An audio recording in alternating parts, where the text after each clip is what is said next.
A ver, entremos de lleno en esto. Quiero que cerremos los ojos un segundito y sintamos la tensión de una sala de mediación. Ya saben, ese aire pesadísimo, el crujir de los papeles sobre la mesa, las respiraciones cortitas, esas miradas que se esquivan. Quienes estamos en este mundo de la resolución de conflictos conocemos esa vibra a la perfección. Pero pónganse a pensar en esto. ¿Qué tal que la verdadera batalla, la más dura, ni siquiera está pasando ahí en la mesa? Pasa en total silencio, justo en la mente de quienes están sentados frente a frente. En esta cápsula vamos a explorar un concepto que, se los prometo, nos cambia por completo el chip sobre cómo entendemos los conflictos humanos, la disonancia cognitiva. Y es que aquí es donde se pone revelador el asunto. El conflicto se parte en dos realidades, literalmente. Por un lado vemos lo obvio, los gritos, las demandas, lo que la gente jura que quiere.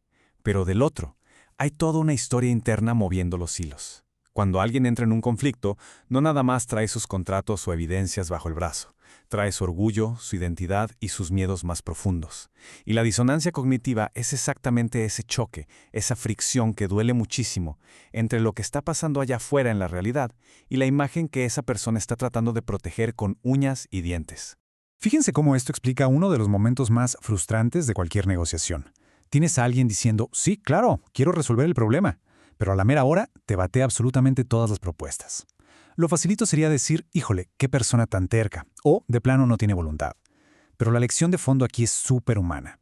Ojo, las personas no rechazan las soluciones por ser malas o porque no sirvan. Las rechazan porque decir sí significa aceptar algo que les duele sobre sí mismas.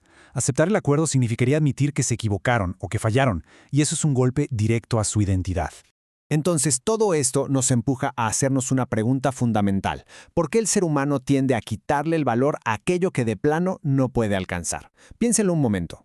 Para entender este mecanismo de defensa tan nuestro, vámonos a una historia viejísima pero buenísima. La fábula de Esopo de la zorra y las uvas. Ya se la saben. La zorra salta y salte tratando de alcanzar un racimo de uvas jugosísimo. Y cuando se da cuenta de que no llega ni de chiste, admite su fracaso. ¿Qué hace? Se da la media vuelta y dice, ¡ay, X, al cabo que ni estaban maduras! Es una locura cómo la mente altera nuestra realidad para quitarle valor a la meta original, nada más para amortiguar el golpe, el dolorcito del fracaso. Y seamos súper honestos, no somos tan distintos a esa zorra. Llevemos este cuento a nuestra mesa de mediación. En los conflictos de la vida real, las uvas son simbólicas.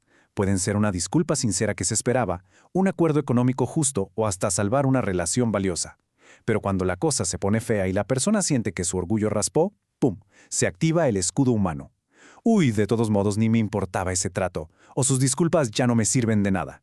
El punto clave aquí es cacharnos y darnos cuenta de que hacer menos las cosas es solo un mecanismo de defensa para no salir lastimados. Y bueno, toda esta tensión interna sale a flote visual y prácticamente con actitudes bien claritas. Vemos la racionalización, que es cuando alguien se avienta unas excusas loquísimas e ilógicas para justificar un error evidente. Vemos cómo devalúan propuestas. Y uno de los más comunes, el sesgo de confirmación.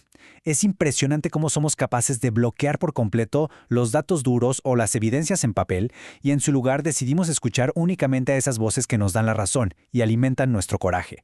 Es literalmente la mente cerrando las puertas para no sentir la incomodidad de la contradicción. Y luego nos topamos con esta joyita de frase que seguro hemos escuchado antes. A ver, después de todo lo que he gastado, no voy a aceptar menos. Este es el famosísimo costo hundido. Cuando le metes demasiado tiempo, dinero, sudor o prestigio a una postura, tu autoconcepto se funde con el problema. La gente empieza a cavar un hoyo más y más profundo en una posición que les hace daño, simplemente para huir de esa sensación paralizante de sentir que tiraron años de su vida a la basura o que cometieron un error garrafal. Frente a este nivel de hostilidad, la invitación es a darle la vuelta a nuestro enfoque. Hay que parar oreja y preguntarnos, ¿qué necesidad hay detrás de esa postura tan dura? Cuando alguien te ataca, cuando se pone inflexible y a la defensiva, casi siempre esa rudeza es un disfraz que encubre una necesidad humana no expresada. A veces es una urgencia profunda de seguridad, miedo al futuro, o de plano, un grito de dolor pidiendo reconocimiento y respeto. Si nos quedamos nada más escuchando los gritos, nos perdemos el mensaje real.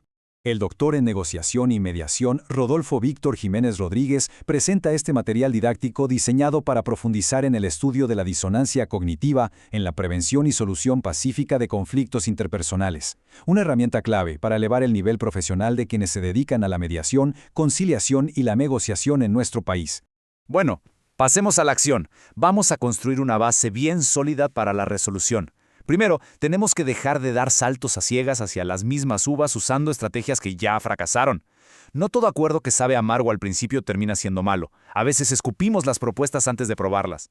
La solución aquí es hacer una pausa, sacar verdaderas herramientas de comunicación y sobre todo no tenerle miedo a pedir ayuda a una persona facilitadora para construir una escalera hacia ese acuerdo. Y justo aquí es donde la figura de la persona facilitadora cobra un valor inmenso. Y aclaro, no estamos hablando de un juez, hablamos de un guía empático. En la mediación autocompositiva, creamos un entorno seguro, un espacio donde quien facilita acompaña, reencuadra las cosas y abre la conciencia. Ayuda a que las personas puedan verse al espejo, de frente a sus propias contradicciones, pero sin sentirse expuestas, sin humillarse y sin salir destruidas del proceso.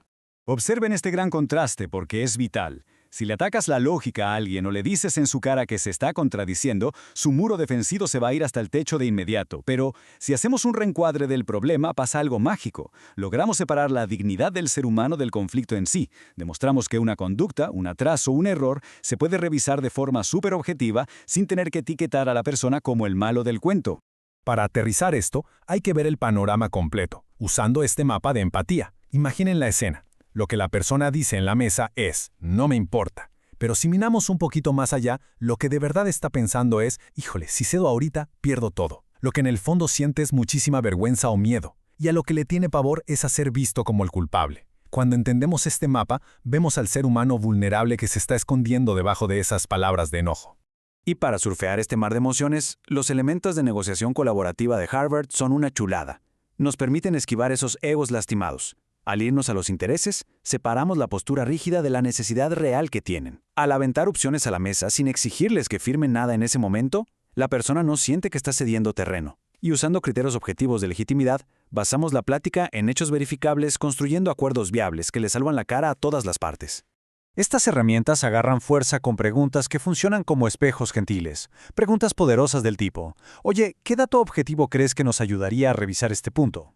Estas interrogantes no te acorralan, no juzgan, simplemente invitan a las partes a asomarse a la realidad y a los hechos, transformando así, poco a poco, esa defensividad natural en una reflexión constructiva y abierta. Y así llegamos a lo más hermoso de todo este proceso. La disonancia cognitiva, cuando la llevas de la mano con empatía, deja de ser un obstáculo y se vuelve una maestra profunda. Nos regala un aprendizaje significativo. Pasamos de la experiencia de lo que ocurrió a conectar con la emoción de lo que yo intentaba proteger para finalmente crear un nuevo significado. Ayuda a que las personas suelten sus narrativas a la defensiva y comiencen a tomar acciones responsables viendo hacia el futuro. Y esto nos aterriza en una de las enseñanzas emocionales más fuertes de todo este recorrido. Cambiar de perspectiva, ajustar tu postura cuando llega nueva información, no es una derrota, no es perder tu dignidad. Todo lo contrario, es una señal innegable de inteligencia estratégica y de autoconocimiento. Es, al final del día, recuperar la libertad para decidir de una manera muchísimo más sana y sabia. La mediación autocompositiva no busca vencer psicológicamente a las personas. Busca crear condiciones para que puedan verse con honestidad sin destruirse mutuamente. Y quizá ahí comienza la verdadera transformación del conflicto. Después de todo, ¿qué uvas inalcanzables estamos listos para soltar hoy?